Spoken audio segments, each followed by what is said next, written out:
नमस्कार. नमस्कार. बोला. आज तळेगावपासून 200-300 किलोमीटरवर पोहोचलोय आणि आज असं कळतंय की गावाकडं चर्चा रंगली.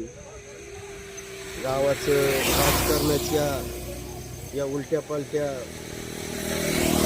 कोणाच्या उड्या मारण्यामुळं, गावातल्या नेत्यांच्या एक दिशेने न चालण्यामुळं गाव हे कसं झालंय नानासाहेब, सांगा तुम्ही. गावाचं काय झालं माहिती का? पूर्वी कसं असायचं, गावाला आपल्या तळेगावला दोनच कारभार आहे. एक तर आपले दत्तवांना, दुसरे किशनभाऊ बुजबळ. हे सांगतील तसं दिशेने त्या दिशेने गाव चालायचं. अरविंद दादा होते. हा अरविंद दादा होते.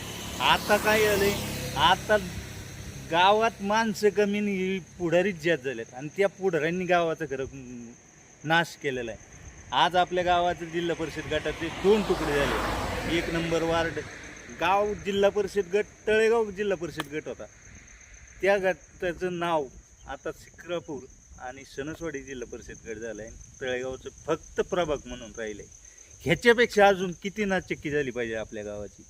मग हे एवढं होईपर्यंत आपले जे जिल्हा लेवलचे नेते आहेत म्हणतात ते स्वतःला नाही का जवळजवळ आता राष्ट्रपित्याच्या बराबरीचे समजतात थोडक्यात.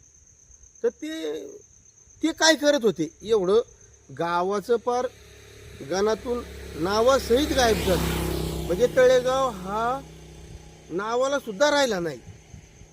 आता यांची ह्या विषयावरती त्यांचं मत जाणून घेतलं पाहिजे. आता आम्ही लांब आहे, गावकऱ्यांनी हे प्रश्न त्या नालायकांना विचारले पाहिजे.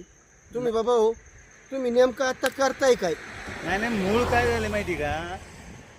गावाची दिशा राहिली नाही आणि दिशा न राहिल्यामुळं एका आमदारांनी संस्था काढली म्हणून आपण तो नको हा चांगला म्हणून ह्याला निवडून दिलं. तर हा त्याच्यापेक्षा महान आलाय की निघाला. यांनी मुंबईत बसून इकडे प्रभाग बदल केलेत. हे कुणाच्या सांगण्यावरून चालतं? हे आता सध्या जिल्हा परिषद सदस्य किंवा गावचे नेते यांच्याच म्हणण्यानुसार म्हणजे चालतं. हे काय आपल्या बाजार बुनक्यांना काही किंमतच नाही म्हणायची. काहीच नाही. आणि आपण जे मतदान करतोय मतदार याला तर अजिबात किंमत ठेवलेली नाही यांनी. मी याच्यातच गुंतलेत. तुला उपसरपंच करतो, तुला सोसायटी घेतो, तुला बोकांडी घेतो. काय पद्धती? गावचा सत्यानाश केलाय नालायकांनी. अरे गावाचा सरपंचकीचा हार सुकत नाही तर राजीनामा होतोय. एवढा नालायक धंदा असावा. म्हणजे काय तुम्हाला फक्त पाट्याच लावायचं का? त्याच्यापेक्षा दुकानच चालू करा ना, पाट्या लावायचं. सगळ्यांनाच सरपंच, सगळ्यांनाच उपसरपंच करून टाका गावाला. काय इलेक्शन तरी घ्यायची, नंबरवर किंवा अख्खे गावच सरपंच करू.